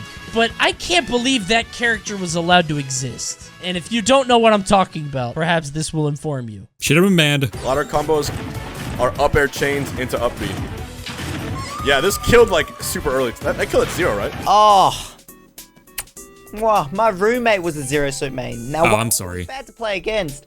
When I would cheer for him in tournament, I loved watching this. Yeah, Smash 4 is definitely one of the most vertically oriented games in the series in terms of kills, if not the most vertically oriented. You had ladder combos, you had all sorts of like down throw into up air, up throw into up air kill confirms. Rage made it so much more significant. Edge guarding was a bit less of a thing than it had been the previous couple of games. I remember this happening a lot in the time period between when the game came out and when I got a Wii U, with a lot of people just saying like, oh yeah, no, Smash 4 you kill off the top a lot, and thinking like, huh, that's interesting, that sounds kind of cool, that's something that I haven't really seen before. Not nearly as cool as I thought it would be. Oh, Luigi Cyclone. You tumble forever. Oh, this was the best. You know what's sad? I kind of miss this Luigi. It was low-key more annoying in this game. Was Smash 4 Cyclone or Ultimate Cyclone more annoying? That is a very tough call for me. I would personally still give it to Ultimate because it's a frame 1 invincible combo breaker. That's pretty dumb. But Smash 4 Cyclone was just a massive ceiling that if you touched it, you were instantly dead, and it was completely competitively viable. You saw Elegant in particular just use it to very good effect all the time. But you know, that was a little bit more like the wacky funny kind of annoying, whereas later on it just became the annoying kind of annoying. Smash 4 had just come out, and I was kind of struggling, because I didn't know who to play. I was trying Pac-Man, that didn't work. No, I'm not surprised. You need a very specific kind of brain to play Pac-Man, especially in Smash 4, where he was god-awful. And I went to a tournament in the Midwest called Smash and Splash. So I'm trying to find my character. I don't know what to do. And eventually I'm like, dude, why am I making this hard on myself? Fuck it, I'm playing Luigi. And guess what? Just grab people. Top 16, baby. Woo! Top 16 at the first major, kind of, for Smash 4. There it is, right there. All I did was grab somebody 5 times. When Smash 4 came out, Luigi was like a top 3 character, and yeah, he just grabbed people, kind of like how he does nowadays, funny enough, but it was even more effective. Hey, use the tools you got. What? Yeah. The no DI? Yeah, no, Marth's tipper forward smash with Rage, even without Rage in Smash 4, but with Rage was insane. I'm not really fundamentally opposed to Rage as a mechanic, but in Smash 4, it was too much. I forgot, dude. Yeah, look at that. Yeah, the characters move super slow. 49% before hit, and this isn't even really that early by Luma Rage kill standards. Luma was insane with Rage because she had really high base knockback, meaning that even if you got hit at 0, you'd still be sent pretty high. So yeah, Rosalina was responsible for some pretty goofy stuff. The characters move super slow. Here we go. Here's a better example. Yeah. That's not right, dude. It's not right, but it's also not surprising. Lucario actually was viable. Lucario was good. So early. Like, Lucario was genuinely very good. Lucario was so good in Smash 4, by far his best iteration. He had up throw back air 50-50, sometimes guaranteed. It was so silly. I played Lucario in Smash 4 for a bit. One of the best players in my region was a Diddy main, and Lucario was generally agreed to have a pretty good matchup against Diddy. It worked for a bit until the better player figured out the counter strat and I had to go back to actual fundamentals instead of going for the cheesy counter pick. I feel like Lucario as a character is exactly the same as Smash 4. The only difference is there's no rage. And that made him drop like 5 tiers. The lack of rage makes a difference, but it also means that Lucario can survive for longer. The bigger issue in my eyes is that his actual weight was brought way down. And on top of that, they also normalized his aura a bit more, and on top of that, characters in this game generally deal out a lot more damage and kill you earlier than they did in Smash 4. I'm gonna say there's a bit less extreme cheese in Ultimate compared to Smash 4, which I'm sure we're gonna get to here, but I would also say that in Ultimate, a lot more of the cast can consistently kill you in maybe like, you know, the 80 to 110, 120 kind of band, which is obviously not good news for a character who thrives on surviving as long as possible. Cloud down air was magical. Active for so long, dude. That combination of down air into up air too. Down air led into a lot of stuff. It reliably leads into finishing touch in Smash 4, but up air in particular. So you've got this down air that auto cancels very easily and it has a massive lingering hitbox. And then it goes straight into like the best juggling tool ever made. That's also a kill move. Oh god, dude. Dude. Fair. Look how much at low profiles. Like, look at where he is now and then here. Look at that. Oh, why did that happen? Dude, it was so stupid. On top of all of that, that animation really helped Cloud's landing up air be a thing too, which you got just insane reward off of. Yeah, look, we don't need to talk about Cloud up air. That hitbox doesn't even do the move justice. No. Here is the interpolated hitbox for Smash 4 Cloud's up air. Yeah. You don't know true oppression until you've got Smash 4 Cloud jumping towards you. Help! Help! I'm being repressed! Oh yeah, remember when the limit didn't go away? And limit cross slash was so strong? Oh, I forgot that Limit never used to run out. Limit was so threatening for Cloud players to have that this action here, this completely non-committal action that you could actually use to get out of other commitments, like you could use it to stop a dash really quickly, this created as much, if not more pressure in neutral than a lot of projectiles did. And once you've got it, you can just hold on to it until your opponent is in the corner or they're off stage for Limit cross slash. God, this was stupid. Dude, Cloud actually probably did the most damage to this game from a mid-level player perspective of anybody else. Yeah. Bayonetta, yeah, is the dumbest character ever. She's at least hard. Cloud was like the perfect amount of good and easy that he ruined mid-level play. There's a point beyond casual and before competitive, and Cloud like overtakes all of that. He dumps on everybody. Smash 4 Cloud has to be one of the easiest top tiers we've ever seen in a Smash game. He's not completely just brain dead. You know, there were a couple little tricky intricacies to him. Getting a feel for his landing aerials with Limit and without Limit because he did change his fall timings. You did need to be pretty good with your recoveries. Did any of those overtake just spamming massive aerials until you got Limit cross slash? Unless we're talking about doubles where you constantly saw finishing touch pop up too. Cloud was unquestionably the best doubles character. There was some discussion about how it might have been Bayonetta and doubles as well. And, you know, maybe if the game had gone on longer, that would have materialized more. But general consensus was that it was absolutely Cloud. He was heads and Tails the best doubles character. As far as I'm aware, he was actually responsible for the only character ban in Smash history that managed to stick. By the end of Smash 4's life, essentially every major tournament had just completely banned two Clouds on the same team in doubles. Not the first time that had happened, the same applied to Meta Knight and Brawl, but unlike Meta Knight, in Smash 4 they often went even further and just completely banned Cloud from the doubles format entirely. He was clearly way too over-centralizing. He was such a good character in his own merits, massive hitboxes, his neutral air stand at a fantastic angle for team combos, and then on top of that, just your teammate casually throwing into finishing touch and killing at 60%. The devs did not think that one through that well. And also you get to say, well, my recovery sucks. So you get to even act like you're playing a low tier, which is amazing. Because Limit didn't expire in Smash 4, you were going to hold on to it until the right opportunity for usually a Limit cross slash came around, but it also meant that if you were put into an offstage situation, you were way more likely to have access to Limit Climb Hazard as well. Even Cloud's default recovery wasn't nearly as exploitable as you'd think, though. Air dodges were pretty powerful in Smash 4. They weren't directional, which Ultimate Cloud does make pretty good use of, but you could also get more than one per air time, so in practice, edge guarding wasn't really that common in Smash 4. So even though Climb Hazard was very short ranged, and even though it literally had a window built into it where you couldn't tech, there was just developer sanctioned untechable stage spikes integrated into Cloud's design. In practice, it wasn't as big a deal as it sounds like it should have been. If sent tumbling off stage. Oh, that's the classic. Are we gonna get the fair drag down? Into a footstool, yes. This is cool, though. Smash 4 was a cheesy game. To a degree, you just had to embrace the cheese. Little max recovery. Yeah. Look at how... Like, what? Good for this. I'm glad Mac was bad. Because if Mac was good in this game, he would have been insane in Ultimate. 1.0 Mac was so funny, people were mauling. Okay, I will give it up for early Mac and casual play. Because good lord, I said that Cloud did the most damage in like that casual competitive. Mac actually probably had more Smash 4 games returned than any other character. Mac legitimately probably f***ed over the game at the lower level. And he was supposed to be bad. That's the worst part. He was designed to be a joke. Little Mac got hammered with nerfs early on in Smash 4's life, and I don't think they had a whole lot to do with his balance as much as just an endless string of complaints about him. I've said before, I want Mac to be good. I don't want him to just be a better version of what we currently have, though. He needs to be fundamentally changed. Oh. Ding dong. This is my baby. Oh, this shit rules. This shit is amazing. Okay, that's not what they did, though. Who Yeah, they did. Up air, up B. That's a thing. silly. For kill, ding dong. Oh, yes. I used to play Wario in Smash 4, swapped over to Donkey Kong. I was ding donging people. I was practicing the percents in my sleep.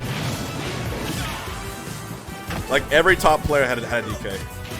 Or a lot of them, like Tweak 2. Yeah, that was a really cool era of Smash 4, actually one of my favorite eras of any of the games. Now, the final days of Smash 4's meta were a little bit more diverse than some people would have you believe, but generally speaking, it was definitely coalescing more around Bayonetta and Cloud by then. Before that, though, there was this really interesting counterpick meta period where a lot of players had deep pockets, and often they did gravitate towards these grapplers, Bowser and DK. As stupid as these characters are, they do create some interesting dynamics. Never been more tension in the world than a Sheik versus Donkey. Oh my god. This set, hold on. Oh, I casted this set. He's getting Mr. R, isn't he? I was Yeah.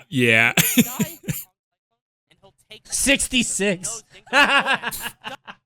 For people who weren't around in the Smash 4 days, Mr. R was one of the best Sheik players in the world, and Sheik is a character that kind of tends to be a bit abused by a lot of these characters in Smash 4, because, you know, she can't kill particularly early, she can't abuse rage as well as a lot of other characters do, but poor Mr. R became a catchphrase just because it always seemed to happen to him. It always seemed to happen to him, and he was really good. Like, he was a genuinely very good player, but God, he got caught by this kind of stuff a lot. He's still obviously an active player today, and he does play Sheik, but he also, as far as I'm aware, is still maining Chrom, so his taste for top tiers that get cheesed constantly doesn't really seem to have gone down at all. That's funny. What are you The glee. do, brother? There are no platforms, you gotta fight. And you know Donkey Kong's felt so smart, dude. They're really jazzed up on themselves and this character.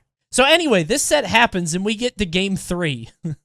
He dies here, and Mr. R is now playing Elden Ring early. He is fighting Donkey of the Kong tribe. Look how scary this is. Why are we still on Final Destination, by the way? That's a good question. Also, I don't know why I was yelling like this is exciting. He died, by the way. Yeah, it's kind of funny how much the situation switched around between Smash 4 and Ultimate. In Smash Ultimate, platforms are what enable his grab confirms. In Smash 4, though, I am surprised to be seeing 2 games in a row played on FD with Mr. R choosing the stage each time, because what you could do against DK is kind of the similar thing you would do against Luigi nowadays. You would retreat to a platform and voluntarily let yourself get hit out of the ding-dong kill percent window, because a lot of the time they were actually fairly narrow. Now I'm just fighting a typical heavyweight, which is still scary, but it's nowhere near as scary. Smash 4 legitimately feels like something that I dreamt when I had a cold before the night before Genesis. I had a dream once that Cookie Monster was in Smash Brothers, and I mained Elmo, and I was complaining about my next bracket opponent because he played Super Grover. I had a dream of a Sesame Street fighter, and I feel like that's what this is. I do miss it. Although DK in Ultimate is way cooler. He is. Smash 4 DK was arguably even a high-tier character, specifically because he could kill you at like 50, 60, 70% fairly consistently with Ding Dong. DK's overall toolkit is much better compared to Smash 4, and he's still like a lower mid-tier character because heavyweights are just so fundamentally hard to make, right? And the only thing making him viable in Smash 4 was how busted grab confirms were. So from a balance perspective, Ding Dong was actually a good thing in Smash 4. It was patched into DK's kit. He didn't used to have that. From a design perspective, people are gonna debate that one a little bit more. Yeah, old core encounter.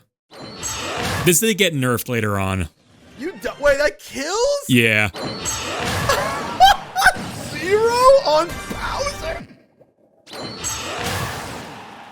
Yeah, so you can see, like, that's not a thing anymore. Post-patch Corrin still had a very good counter in Smash 4, but it was nothing like how it used to be. But before it got patched out, we got what I think is one of the best Smash videos ever made. This is AFK Corrin, and it's just going to show off all of the stupid ways that Corrin can kill you from 0%. Here we go. All these big moves. Because of course that's what you're going to do. Yep. Such a brilliant concept. Alpharad doesn't really tend to do a lot of Smash content anymore, but there was a reason he was on the top for so long. Small brawler. See? As a me brawler fan myself, this was the best character in the game. He was better than Bayo. I don't care. He could run away. He could time you out easily. He was broken. I've never fought a good small me brawler, so I'm not willing to sign off on that one way or another, but man, that is a bold statement. It's not like Bayonetta had trouble running away. Yo, that's my GOAT. This is my fucking GOAT. Never has it been more clear how stupid the average Smash top player is than the discussion around Mies. You guys were not around. You don't understand. A lot of people said, well, it's not fair for Mies to be able to pick whatever moves they want to pick. I don't agree with that at all. Don't get to pick their custom moves. Fair point, whatever. It's not fair that the Mies should get 9 moves and everybody else only get 3. The Miis were banned not because they were broken, but because in a game with custom moves, they felt very much like they had custom moves even when we banned custom moves. I don't think that's a particularly fair point, though, because you can just think of them as slightly different characters. I guess the idea is that, yeah, what is the difference there? You could have just counterpicked a different Now I'm mad. Nobody ever made that argument. Seriously, that never came up? 7 years ago, 8 years ago. What the fuck? So what they said was the Miis should use 1-1-1. That's awful. Not quite right either, because the Miis aren't designed for 1-1-1. It makes a really shitty gimped version of a character. I tried to propose, hey, what if we had a community moveset? The Miis could only use one set and they get to pick what it is. But that's the only set that you get to use in tournament. I said this. I pushed for this because I loved Me Brawler. So let's say that Me Brawler wanted to use 3-1-2. They would use 3-1-2 for like a year or whatever. I think that was part of a rule set committee at some point. You're like, okay, me players, you get one set. Pick your one set. And they were like, no, we can't pick our one set. And then everyone was like, you're going to get 1-1-1-1, which was universally bad for all 3 Miis. Is that okay? And they were like, well, I mean, we're still not going to pick our set. And we were like, okay. And then they were like, why is our character so bad? And we're like, we gave you a shot. To this day, in Smash Ultimate, there is still not even one unanimously agreed on stage list. Now, one unanimously agreed on moveset for a small, niche, dedicated character specialist group. where part of the appeal of the character is the customization aspect. Yeah, good luck with that. I know this didn't pan out, and I'm not surprised it didn't pan out. This just seems like a worst of all worlds, no one gets what they want kind of thing. I thought it was a good compromise. Instead, I got shit from both sides. There you go. Well, no, I want to use all my moves. I should get 9 moves. And the other side said, well, no, I don't want a new character in the game. They might be good. Oh, no, I bet they're good characters. I don't want to fight a good character. So they wanted 1-1-1. So I got nothing done. Custom moves in Smash 4 were not banned because the concept behind them was so terrible. People did give them an honest try at the start. They were banned because between the horrific unlocking requirements for them and how unbalanced so many of them were, they were just completely mishandled from start to finish. Apart from being a good idea in the first place, nothing else about them was done right. But the Mii's never really suffered from any of this. You didn't need to go unlock their custom moves, and in fact, you didn't even need to have custom moves enabled to be able to select Mii's with different movesets. The game really did just treat them as slightly different characters. And to top that off, the balance on all of them was perfectly fine. In fact, you could implement Smash 4 Mii's in a way that was essentially identical to Ultimate Mii's, which we allow with absolutely no issues whatsoever. And reminder, Ultimate just straight up doesn't even have custom moves for other characters. I seriously never heard a single argument against Mii's I ever agreed with. Okay, Mii fighters with different sizes was dumb, but I used to play regular Mii Brawler, and in my region, the special moves were allowed. Good. So I was a big advocate of the piston punch. This is also broken. Small Brawler, that was never allowed anywhere. Everybody that wanted Mii banned because they thought Mii was small Mii. There are 3 different Mii's. Wait, what? Small Mii, normal Mii, and fat Mii. Useless Mii. Small Mii is insane. Normal Mii is fine. He's a mid-tier. But so many top players only thought small Mii was the normal Mii. And they had no reason to figure out what it was. These are like top 20 players in the world. And you could not convince them. Okay, so there's nothing saying that you need to know all sorts of random Smash trivia to be a top player. Obviously, frankly, I probably know a lot more Smash trivia than a lot of top players do because that's been much more my job for the last several years. But if you're involved in policy decisions like this, like your words could directly impact the actual rule sets of major tournaments, you should know this shit. I put a lot of opinions about Smash on YouTube. Sometimes they go over very well, sometimes much less so, and you're always allowed to disagree provided you've got a valid argument to make. It's been a long time since I've accepted, well, that's what X top player said at face value as a valid argument. Obviously, it can be valid, but the more time I've spent in the Smash world, the more I've realized, like, oh, yeah, no, top players say stupid shit all the time, just like everyone else, me included. The worst is when you see 2 very good players saying literally the exact opposite things. I'd stand by Mii's should have been legal, but you can change their movesets. That's what we did in Australia. I know we're a small place, but no one really complained about it. Except for all the people that I killed with Piston Punch, actually. Actually, people did complain. Maybe it was a bad idea. If Ding Dong's allowed in the game, Piston Punch is allowed in the game. Now, Little Zed is probably exaggerating. Little Z. Go to buyraycon.com/littlez and you'll get up to 20. There you go. Now, oh my god, that took a long time to just find him saying his own name. I'm Canadian. The alphabet ends with Z, but the show is still called Dragon Ball Z. Humans are measured in feet, roads are measured in kilometers. It's just a mess over here. But yeah, as exaggerated as Little Z is being, by the end of Smash 4's life, more tournaments, including some majors, had started allowing custom Mii's, and shockingly, they did not break the game. Piston Punch confirms are good, they're not better than something like Ding Dong. Or stuff like this. Most of these throw combos had names too. That's the Bow Wow. That's the Up Throw Thunder. That one maybe didn't have a name, actually. This is the Checkmate, of course, with Robin. This one's the... No one plays Zelda enough to give it a name. Down throw up air with Lucas. The Snake and Bake. Game Watch the Toot Toot. Some of these I'd heard of, some of them I hadn't, some of them use different names. Like, I generally heard Bowser's referred to as the Koopa, but I also heard Shell Shock tossed around. Diddy Kong's Hoo-Ha, of course, how could you forget that one? Shulk's Monado Purge, I always thought that one sounded a bit full of itself, but yeah, they were definitely a thing. Oh hey, editing MockRock here. So the first time this video went up, I got a ton of comments from Xenoblade fans informing me that Shulk players actually weren't full of themselves. The Monado Purge is the name of an art in the Xenoblade series. Very good of you all, appreciate the clarification. Except I already knew that, and I still think it sounds full of itself. And then there are 50-50s. Jump and air dodge. Yeah, down throw up air with all these. The beep boop. Sonic at a 50-50, what the hell? Yeah. Game everyone Fisher grabs. Okay, no. One of the reasons that everyone fished for grabs is because grabbing was broken because there wasn't a shield grab penalty, which, by the way, if you want to check out a video that I have in depth on that, you can go to my channel, because I talk about why shield grabs, or why the shield mechanics in this game are like way better than Smash 4's. Yeah, Smash 4 shields were just insanely powerful. Generally speaking, characters had way more landing lag on aerials, and again, there was no shield grab penalty, and you couldn't do most actions out of a run like you can in Ultimate, but you could shield, so run-up shield was a massive part of the game's meta. And then, funny enough, people went from complaining about Smash 4 being way too shield-based to Ultimate being way too offense-based, so I don't know. Oh, don't make me depressed. These were cool. My favorite thing about Smash 4, footstool combos. Can't tech after getting footstooled. Oh, yeah! Mm-hmm. What? Wait.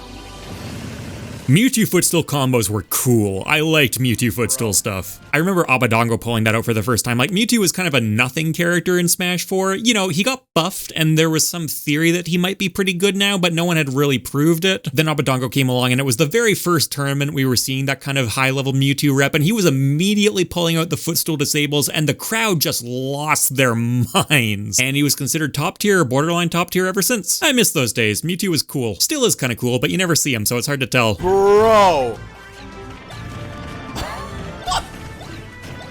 There was no tech window. Where did these go? Teching footstools is a crime. Yeah. Shouldn't have taken that out. Lucas footstool combos. The reason stuff like that is cool, though, right, is because it's actually not something you see that often. Now, imagine if a Pac-Man came along who was consistent enough to get that, like, multiple times a set. Suddenly, people aren't looking at it so fondly anymore. Stuff like this was always going to be kind of on thin ice. Generally speaking, for a lot of characters, it didn't start getting, like, seriously explored until the last year and a half of Smash 4's life. So if the game had gone on for another 5 years, its Punish game would have been insane. But at least for most of the roster, we never quite got there. Honestly, I do think they had the potential to become kind of toxic in Smash 4, but as I said with some other mechanics, I'd have much rather seen it refined rather than just removed entirely. Because in Ultimate, if you ever see a footstool into a jab block, it's the opponent messing up because you can always tech out of it. Can I just skip the Bayonetta section? No, that's what we're here for. Here we go. This section, I haven't even seen it, but I know that if you're ever a game designer or making a fighting game, this section should be watched by everyone around the world. Do not make the same mistake that Nintendo did. And if you're a brand new Zoomer, you have no idea how to play Smash 4, Bayonetta was the last character released for Smash 4, and even if the game was still popular, she would have still been the last character, because it would have been dead either way. They definitely wanted to go out with a bang with Bayonetta, and to the team's credit, she plays very similarly to her home series. She's one of the most faithful representations of any character in Smash. That did not turn out to be a very good thing in this case. Can't ledge trap her. Up B comes out frame 4. The best air dodge in the game. Bat Within, Kind of like Foresight. of all the things they had to give Bayonetta, they also gave her a frame 1 air dodge. Bayonetta players just loved defending Bat Within to, oh no, sometimes it gets you punished. The amount of times it got you punished compared to the amount of times it got you out of something that essentially no other character was able to get out of, they weren't even comparable. There we go. Yep, I remember all of these. With SDI, the SDI chases were so sick, though. So that was one thing that was kind of cool and a big part of Bayonetta's skill cap. You could SDI her combos, but she could follow your SDI to an extent. And the difference between a good Bayonetta player and a great Bayonetta player was how much they could follow SDI. Didn't make those combos okay, though. I could talk about this freely now. It's been a long time. I'm not going to get in trouble or canceled for saying this. This is the dumbest character I've ever seen. Who was getting you in trouble for that? This is what like 75% of the competitive player base was saying. I'm not sure who was canceling you over this. Cast this character and pretend like the two players were on even footing. One guy is fighting with silverware and the other guy is fighting with a Beretta. And I had the spoon. He can really he can eat soup. He could really get a lot of chunks out of his food without sacrificing the prop. The fact that I had to pretend like I think I could probably go on record as saying that Coney is the overall funniest Smash content creator I can think of. Like, a lot of people make very funny content in their own ways, but in terms of just pure natural, you could get up on stage and do stand-up comedy kind of thing. The fact that I had to pretend like Bayonetta was fair was, I think it had to have taken a few years off my life. But I had to do it because there are a lot of weird people who hated Bayonetta players to an unhealthy degree. And all you could really do was try to defend them. Because at the end of the day, it's not the player, right? Bayonetta is a character in the game. You're playing the same game. If somebody picks that character against you, that's your problem. it was this really weird thing where people would conflate character choice with, I don't know, personal morality? I do sympathize with the commentators there. They were professionals, right? If you watched Bayonetta sets in Smash 4, you could really tell they were doing their absolute best to sell you on the drama of the match, tell the same kinds of stories they did with every other character. It was clearly taking a toll sometimes, and it was often a lot more difficult to do than it was with most matches. And because Bayonetta was everywhere, because she was broken as hell, that popped up a lot. They were absolutely doing their best with what they were given. They did a better job than essentially anyone else on Earth could do. But yeah, this isn't surprising to me. The attitude is admirable, though. It's not really a thing in fighting games, and I think it might just happen in Smash because there's so much like personal investment in the character you main, right? This parasocial relationship with Fox McCloud or something. Oh. But, like, we're all playing the same game. Interesting. It's Bayonetta, like, who gives a shit, you know? That said, this character was not fair. Yeah, I think there probably is something to that, right? Like, let's say Ryu from Street Fighter, the most famous traditional fighting game, the most famous character from the most famous traditional fighting game, reasonably well-known character in the video game world, but does your mom know who he is? Does your grandpa? Like, probably not, but they do know who Mario is. In terms of first party, I don't think anyone competes with Nintendo characters, not even close, and a lot of their reveals tend to be way bigger than essentially any other competing game too. So I think it is fair to say that there is more of like a character culture that takes place in Smash compared to most other fighting games. That's a good point. There's one set, I forget what it was, but I think it was Lima versus somebody, and I couldn't stand it anymore. Like, I remember yelling, like, is that fair? Should that be allowed? Should that be allowed to happen in the game? And I was like, I don't want to let the mask off, right? Because I'm supposed to be objective, but good fucking lord, dude. Oh no. One grab. One grab. One grab. This wasn't even my set. This wasn't even the one I was thinking of. Another thing I want to point out here. One grab. Look at how Shinji dies here. He dies off the top from Witch Twist. I think he's trying to SDI out of the Witch Twist there. I'm not 100% sure on that, but it looks like that's what he's trying to do here. And the thing is, Bayonetta players loved to yell about this, right? Like, oh, no one's SDIing properly. If you just SDI hard enough, you can get out.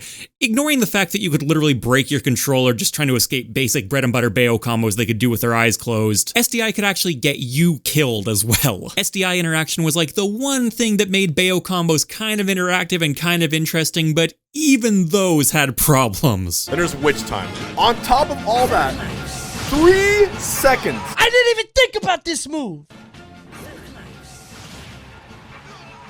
Oh my god. Witch Time was this impossible balancing act where in Smash 4, they made it more faithful to how it actually works, and the concept of a counter where the payoff is slowing time down around your opponent seems super cool, but it also turned out to be just way too much, so in Ultimate they tried to make it more functional and more balanced and fair, but it lost so much of its personality in the process, so, you know, there wasn't really any kind of winning with this one. Do you think Sakurai hates his own game? He might. No, not same tier, by the way. No. I feel like Bayonetta was the final you. It's like, all right, dude, whatever. I'm done with this. The funny thing is, they really did try and fix Bayonetta. There was a last emergency Smash 4 patch where she was the only character who was changed, and she was nerfed, like, really hard. For a long time, it was just accepted fact that she was no longer the best character in the game, and she probably wasn't even that good anymore. Pink Fresh, I think, was a notable holdout. He was one of the better Bayonetta players at the time, and he said, like, yeah, I'm gonna stick with her. She might still be like in the top 10-ish kind of range, and he was considered to be like, you know, a bold man sticking to his principles, brave man, which he was. That's not a knock against Pink Fresh. He genuinely stuck with Bayonetta because he liked how she played. That was just prevailing opinion at the time. Custom move? Because Evo used them, so we had to use them. They were cool though. Wait, did they really use it? For the first year? Yeah, and then Evo happened and just showed off the full suite of how degenerate a lot of custom moves were, and people kind of went, nope, that's the end of that. By the way, I do not know a single person, like, of my friend group that actually collected all of them. I think these are, like, the single hardest thing to collect in any video game. I'm pretty sure it's easier to collect Korok seeds than it is to get every custom. It's so, yeah. This process here is exactly what I did. So this here is a very cheap little turbo button controller that I got off Amazon specifically for the purpose of unlocking custom moves. You essentially just set the turbo function on and tape down the buttons and just let the Wii U run. I let it run for like a week, just day in, day out, and I still did not have every custom move. It's like Sakurai didn't want you to use them. Truly baffling. For 3-4 days? Didn't even work for me. I don't know if I just had bad luck or whatever, but it took substantially longer than that. Bro, how the hell did Evo have How did Evo find 100 Wii U's with all customs unlocked? Yeah, imagine being a TO and having to deal with this shit. The DK Tornado. Look at how huge. One of the most spammable moves we've ever seen. DK was fun. That's a silly move. Oh god, and the exploding balloons? Oh god, dude, customs were a time. God. So stupid. And Villager had the explosive balloons too. The giant Lloyd. Villager tripping sapling. You could leave it on the ledge for a ledge trap, and you could camp the entire game with the balloon bombs and spam that for 7 minutes straight. Yeah, it just stayed there. I think that I didn't do that at EVO 2015 when I entered Smash 4. You are very incorrect. And I almost made it out of pools too. It's a fun, true story. Anyways, I made so many people angry. Dude, this was when I was hated in Melee. That was the same EVO I camped out Mango. I was the villain. That was my Joker arc, dude. I love Hungrybox camping people out in Melee. Admittedly, that's because I don't actually have to go deal with it myself as a competitor, but as a spectator, that shit is so funny. I've always had a bit of a soft spot for the Crescent Slash. What is that? It's really dumb. Imagine that in Melee. Oh my god. But you see, that's the kind of custom move where if you reeled it in and refined it a little bit more, it could be a cool choice to have to make. Oh yeah, Palutena actually had real moves if you put customs on. She was actually a good character. Yeah, Palutena had her custom moves unlocked from the start. She was clearly supposed to be the character who showcased them. She was also the only character who got truly unique special moves, though. Every other character, each custom move was just 3 variants of the same thing. So she actually wasn't a very representative showcase at all. And I hope they go over the worst custom moves in the game, because guess who had the worst custom moves in the entire game? Jigglypuff. For just one example here, this is one thing that developers thought players might be interested in replacing Jigglypuff's rest with.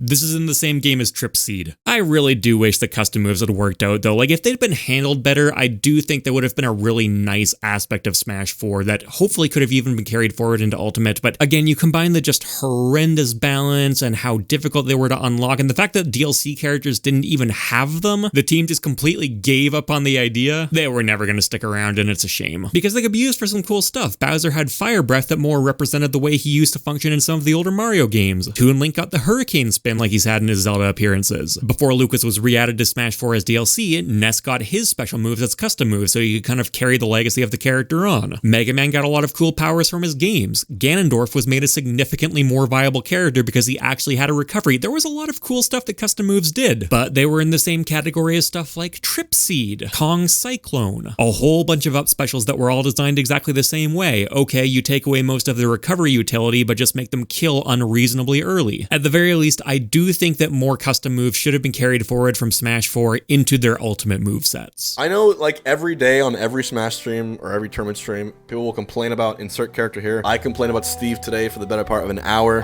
People complain about Aegis and the top tiers and all these things. But I'm letting you know right now, deadass, we are spoiled with Smash Ultimate. You guys don't realize the amount of mud, the amount of horse manure that the competitive Smash meta had to trudge through in the trenches to get to where Ultimate was. It was a violent 20 years. Of course, I'm a Melee player, and then there never will be a Melee sequel, but I think Ultimate and Melee are the 2 most perfect versions of the game. Smash Ultimate definitely has its own flaws, but considering the sheer scale of the roster, it could and should be a lot worse, if we're being honest. Look, the game was pretty good. When you put all the broken things together in a montage, it looks a lot worse. Yeah, and that kind of applies to this series as a whole, but that's part of the fun. Like, look, I played Smash 4 a lot. It's where I started all of this. I still have a soft spot for it. I probably always will, but my god, it had some dumb stuff in it. That's nuts. Alright, we're gonna take a trip down memory lane to what Smash Bros. Ultimate was. Is Smash Ultimate broken? It is. It is. There was a lot of stuff, especially early on in the game. There was some silly stuff. I forgot about pre-patch Crom. Oh. I don't know if this covers it, but you used to always die first. Promicide? Yeah, you don't see this anywhere near as much anymore. Chrom and Ike as well both have their up specials patch, so that generally speaking, they're going to die a lot more often than their opponent does now if they go for the offstage drag down. So it's obviously not effective in last stock situations anymore, but you could still use it pretty effectively a lot of the time. The much bigger issue for Chrom is that, as it turns out, certain DIs just kill a lot of those setups. They're not that real. This is still in the game. Yeah, it's still in the game. This will just always be a thing, no matter what the Smash game is. I just don't even think that combo was true when he did it. Yeah, this was hilarious. There was a patch where they specifically changed Luigi so that he couldn't do this anymore. And I remember within the span of, I don't even think it was an hour, Luigi players were already just posting different ways to do it to Twitter. And it never got patched again. Nintendo gave it one look, went, yep, fine handiwork, job well done, Luigi fixed forever, off we go. Yeah, I think echoes were like weirdly a scam in this game. They suck. Weird animation differences with the characters, that's it. This part still pisses me off. There are some echoes that are just the same. Made a whole video about how much it pisses me off. And I don't get why.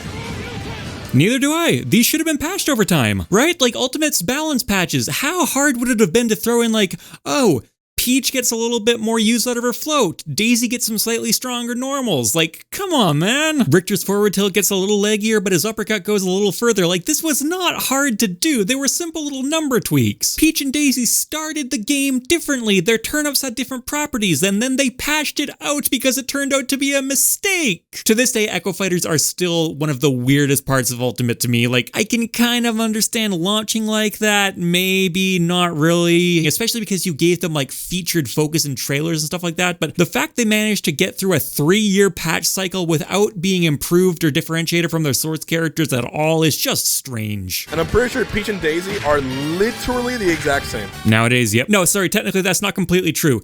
Peach and Daisy have very slightly different hurt boxes because their idle stances are a little bit different. Definitely worthy of getting your own character slot for that. You can't complain about Incineroar's revenge. That's your fault, bro. You can absolutely complain about Incineroar's revenge. Boom. That's only if you hit him with a strong attack, though, you know what I mean? Yeah, and if we're being honest, Heeew is going for the most extreme examples he could get there. That's like multiple stacks of high-level revenge in order to get a 72% command grab, but the whole, oh, it's only your fault thing? Revenge is frame 3 and also works on projectiles, so you have to scrap with them. The computers were literally too hard. They were literally too hard, and they had to nerf the computer. The AI? I forgot, yo, it was actually unironically hard to unlock characters because they could just jam you. I remember I lost to like 6 of them, and I had to go back and unlock them.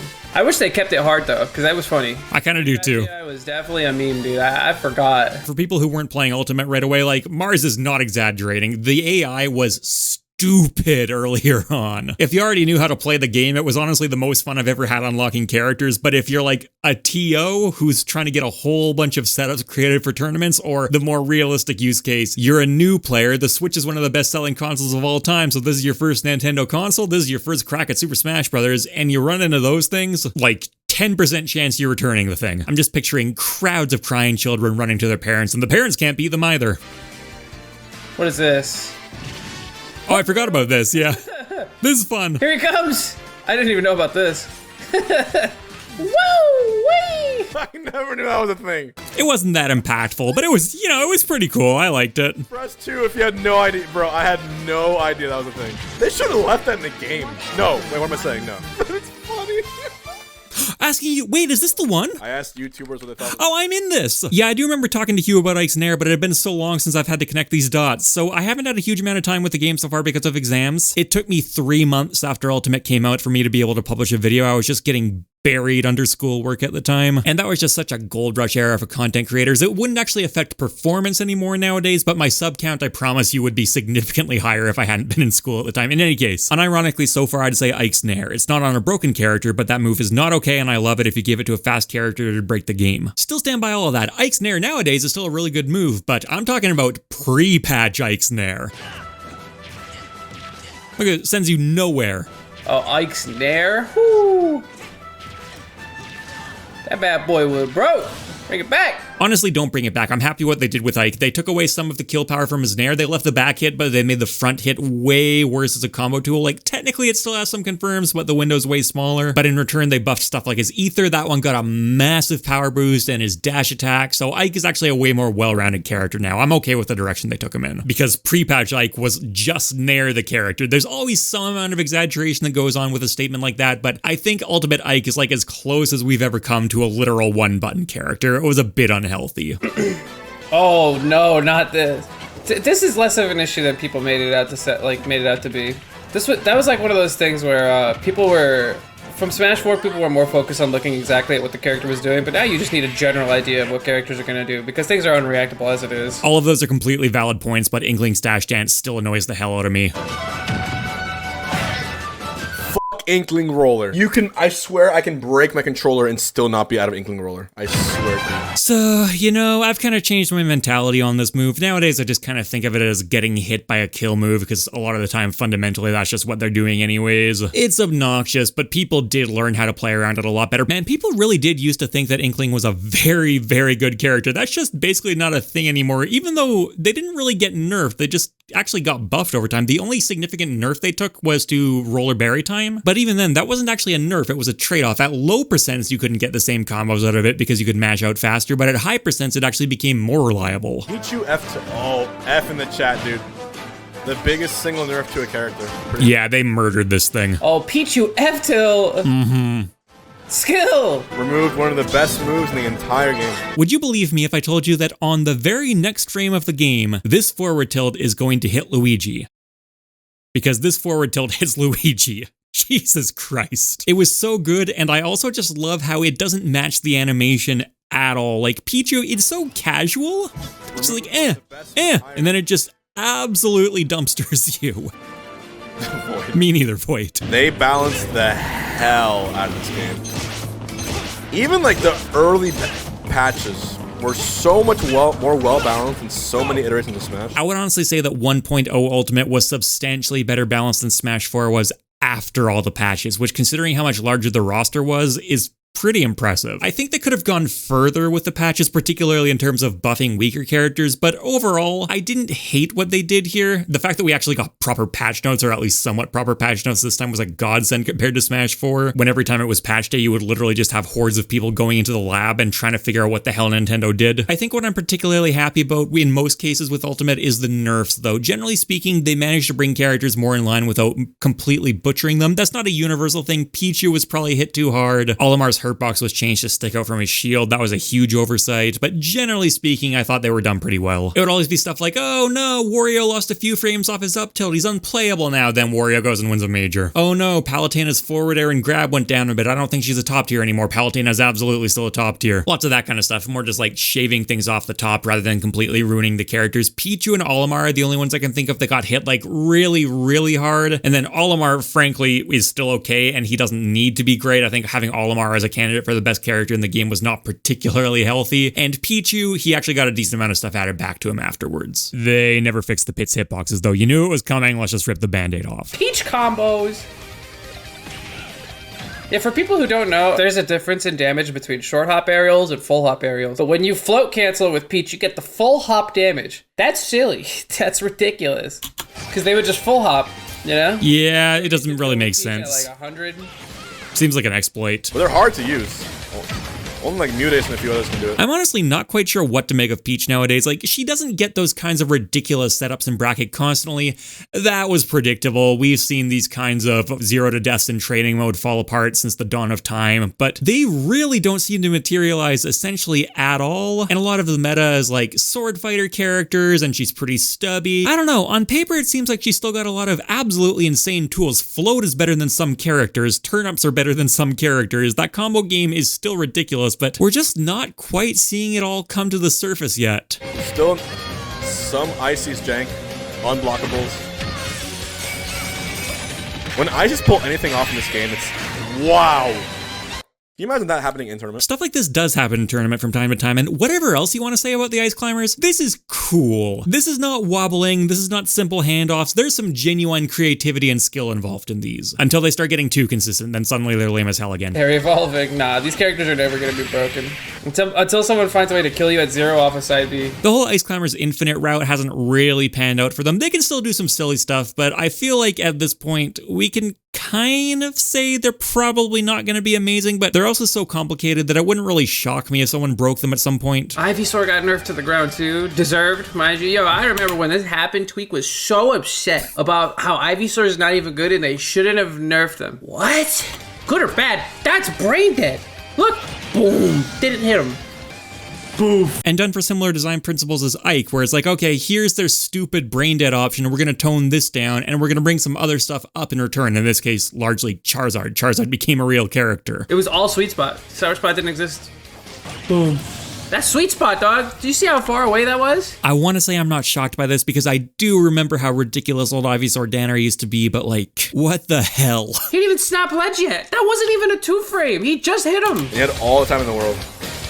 And up air looks even bigger, dude. Yeah, this one here, this one lived, survives to this day. Danner successfully took the heat off it. Just barely missed my list of the best of every Smash Ultimate move. It was a hard call with that one.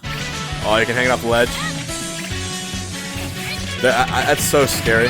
This is still stupid to this day, dude. I just don't think that should be a thing. No, I'm kind of on board with that. I think you're allowed to have diverse character designs. Not every character has to work hard for the same things, but this one is so over the top and so risk-free and so easy to do, and the consequences of it are so high for your opponent. And even if Ness didn't have this, PK Thunder would still be one of the best edgeguarding tools in the game. Like, I think this was just over the top. It's honestly ridiculous. Yeah, yo! Oh, untechable. Young Link kill confirms. This character is broken.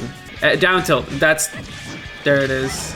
That's a good down tilt. Down tilt, up air, down tilt, forward air, back air 1 into anything. Forward air drag downs. Character is dumb. Dumb but cool. I love Young Link combos. I'm a huge sucker for like the drag down forward air stuff, abusing multi-hits. I've tried playing this character before, but all of the controllers I own right now have a lot of snapback on them, and for a character who's going to be jumping around throwing out his fire arrow constantly, that's just kind of a non-starter. Someday though. Donkey Kong Infinite. Oh, Diddy Kong. The pyramid scheme. Oh, this got patched out. Yeah. Thank God, bro. I lost to a Diddy player because of this happened to me. It's surprisingly practical. This did not deserve to remain in the game. When this first started popping up, it seemed like a huge gimmick, but you saw players like Dakpo who actually made regular use out of it. And hey, Diddy actually got some pretty nice buffs in exchange for having this removed. I would say his design's probably the healthiest it's ever been. Doubles online. It's so laggy. What do you do, man? See, Multiverses doesn't have team attack either, but they've actually planned around it. Me tornado. I hate that move. I hate that tornado, dude. The sword fire tornado. It's below. That up B I haven't seen though. I'm surprised more than they use it. Yeah, the Gale Strike does not feel good to get hit by, but realistically, it didn't really turn out to be broken at all. There was some initial interest in Mii Sword Fighter earlier on in Ultimate's life, and then he just plummeted off a cliff. And this up special here, the Hero Spin, you essentially just do not see any Mii Sword Fighter players use that anymore. They all use the skyward slash dash because you can still get those confirms a lot of the time with up air, which is still a very good kill move. And the trade-off is that you now have access to a very good recovery instead of an extremely exploitable recovery. Little Mac. He's not. Okay, to be fair, that was an awful recovery attempt. Oh, we're here! Yeah, that was the thing just for a little while. Mac got his jab patched so that he could actually chain the gentlemen together a few times, and then they got rid of it. It was good, but it never seemed particularly broken, and it gave Mac actual utility with his jab, which is something that very few characters actually get in Ultimate, and I miss it. I wonder if he made a Smash Ultimate is broken 3. No, Heew's actually been away for a while. Decided to go off to school. Dumbass. I'll give it 9. Come back at some point, man. Yeah, people thought Ganondorf was broke when the game first came out. I miss those days.